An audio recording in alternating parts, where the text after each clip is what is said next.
Everyone, कैसे हो आप सब। स्वागत है आपका मेरे चैनल देहाती सिस्टर में। आज का ये वीडियो बहुत खास होने वाला है क्योंकि आज की वीडियो में हम लोग बात करने वाले हैं सीटेट के बारे में। चाहे पेपर 1 हो चाहे पेपर 2 हो, क्या इसके लिए किसी का कोर्स लेना ज़रूरी है? सीटेट क्या इतना हार्ड है कि इससे बिना किसी के कोर्स के हम लोग पढ़ ही नहीं पाएंगे या फिर इसमें क्वालिफाई नहीं कर पाएंगे?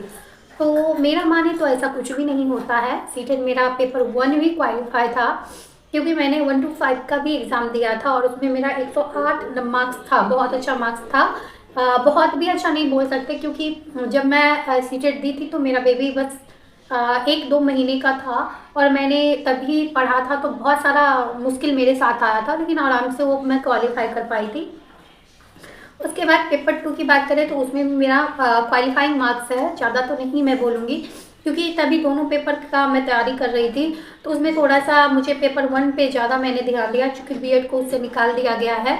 लेकिन क्या ही कर सकते हैं, लेकिन तभी मेरा मार्क्स बहुत अच्छा था। तो आप उसके लिए क्या मैंने किसी का कोर्स लिया था? तो बिल्कुल भी नहीं लिया था। आप भी किसी का कोर्स ना लें।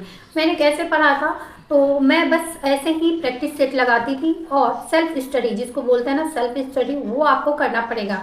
जैसे मैंने 6 to 8 में क्या किया था सेल्फ स्टडी में कि मैंने 6 to 8 तक का एनसीईआरटी पढ़ा था। जो भी आपका 6 to 8 तक का एनसीईआरटी का बुक आता है उसको आप पढ़िए, प्रॉपर पढ़िए, एक एक लाइन को पढ़िए, उसमें स्किप आप नहीं कर सकते, नहीं तो आपका सब्जेक्ट वहाँ पे बिगड़ेगा। सब्जेक्ट वाले में पोर्शन में बिगड़ा यानी आपका रिजल्ट बिगड़ जाएगा। अब कोर्स किसी का ले या नहीं ले तो बिल्कुल भी ना ले। यूट्यूब चैनल बहुत सारा है और ये अच्छी बात है। अब मतलब ये क्या बोले कि कोरोना के बाद जो लॉकडाउन हुआ उस टाइम से जो यूट्यूब ग्रो कर रहा है, इसमें देखिए निगेटिव चीज़ भी हुआ है, पॉजिटिव भी हुआ है, लेकिन ज़्यादा पॉजिटिव ही मुझे लगता है हुआ है क्योंकि बहुत सारे ऐसे कोचिंग संस्थान खुल गए हैं यहाँ पे यूट्यूब पे जो फ्री में पढ़ाते हैं।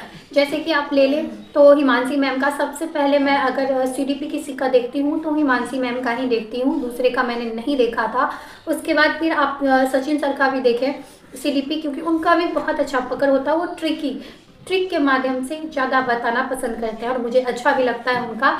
जैसे एसएसटी आप देखेंगे तो सन्नी सर का देख सकते हैं।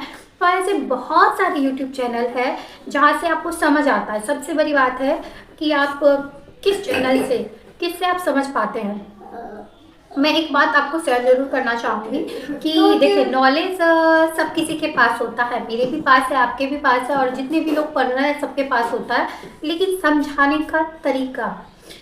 का तरीका जिसका बेस्ट होता है वो टीचर सबसे ज़्यादा बेस्ट होते हैं। अगर आप कहीं भी, अब मैं अपनी ही बात करूँ तो कोचिंग संस्थान मेरे गांव में मैं पढ़ाती थी जब, तो बहुत सारे थे, लेकिन उन सबसे ज़्यादा और मुझसे सीनियर जिनसे मैंने पढ़ा था उनके पास भी स्टूडेंट बहुत सारे थे, लेकिन आप विश्वास नहीं करेंगे कि उनसे ज़्यादा बच्चे मेरे पास आते थे।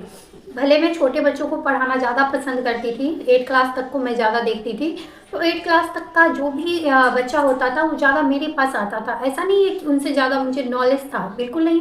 वो गुरु है तो गुरु को हमेशा ही एक शिष्य से ज़्यादा ही ज्ञान होगा और मैं उनका आदर भी करती हूँ, लेकिन जो तरीका होता है ना समझाने का, वो किसी किसी का ऐसा होता है कि स्टूडेंट के दिमाग में वो छप जाता है, तो यही चीज़ होता है। तो इसी तरीके से यूट्यूब पे बहुत सारे चैनल हैं, सबका अपना अपना थॉट है, सबका अपना अपना नॉलेज है, सब अपने तरीके से पढ़ाते हैं, लेकिन किसी किसी का चीज़ आपको ज़्यादा समझ में आएगा तो उस चैनल को आप पकड़ के रखें, उनसे आप समझने की कोशिश करें और उसी को आधार बनाकर एक शॉर्ट नोट्स अपना तैयार कर लें, जिसको हैंड रिटन नोट्स बोलते हैं। बिना नोट्स के मैं तो नहीं पढ़ पाती हूँ, बहुत लोग पढ़ लेते हैं, पता नहीं कैसे पढ़ता है मुझे, क्योंकि रिवीजन हर किसी को ज़रूरत होता है और रिवीजन के लिए वही काम आता है जो आपने खुद से तैयार किया होता है। तो आप सीटेट को हल्के में ना लें, उसको आप तैयार करें शॉर्ट नोट्स और उसको रोज़ रिवीजन करें, रोज़ रिवाइज करें, रोज़ पढ़ें उसको।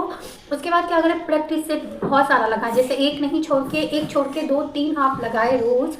उससे क्या होगा, आपका टाइम मैनेजमेंट होगा, क्योंकि बहुत सारे स्टूडेंट, मेरे भी फैमिली मेम्बर्स में बहुत सारे भाई बहन है अभी भी जो इस बार भी सीटेट का एग्ज़ाम दिए, तो बोल रहे थे कि मेरा टाइम ही मैनेज नहीं हो पाया था। जैसे मेरा संस्कृत लास्ट में सब्जेक्ट बच रहा था तो उसमें मैंने टाइम ही नहीं दे पाया, मैं पढ़ ही नहीं पाई, नहीं तो मे बी मेरा 2-4 नंबर उससे आगे आ जाता तो मैं पास हो जाती, क्योंकि रिजल्ट अभी आ चुका है और अगला सीटेट अभी फिर से भराएगा फॉर्म।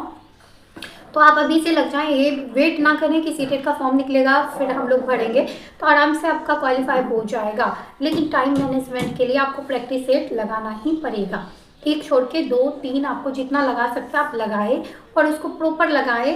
और देखिए पीछे उसका डिफिनेशन भी दिया होता है, प्रीवियस ईयर अगर आप ले रहे हैं तो प्रीवियस ईयर भी लगाए और उसका पीछे डिफिनेशन भी देखें, कहाँ मेरा मिस्टेक हुआ, कितना मिस्टेक हुआ, और उसको सुधारने की कोशिश करें। जिस टॉपिक से आपका बार बार गलती हो रहा है उस टॉपिक को आप बार बार पढ़ें, इससे आपका वो ठोस हो जाएगा। तो आई होप आपको मेरा ये छोटा सा प्रयास बहुत अच्छा लगा होगा। बस मैं अपना एक्सपीरियंस शेयर की हूँ, ना कोई प्रैक्टिस सेट बताई हूँ। ऐसे आप बोलेंगे तो मेरे पास अभी भी पड़ा हुआ है बुक, मैं बुक को बहुत अच्छे से संभाल के रखती हूँ। और अगर आप बोलेंगे तो मैं इसको शेयर तो अभी नहीं करूँगी, क्योंकि मेरा भी एग्ज़ाम है अभी 3-4 महीने, तो मैं थोड़ा सा बिजी होंगी। तो 3-4 महीने आप थोड़ा सा सपोर्ट भी मुझे करें। Thank you so much video में बने रहने के लिए। नेक्स्ट वीडियो जल्दी आप सबके सामने आएगा। Thank you so much.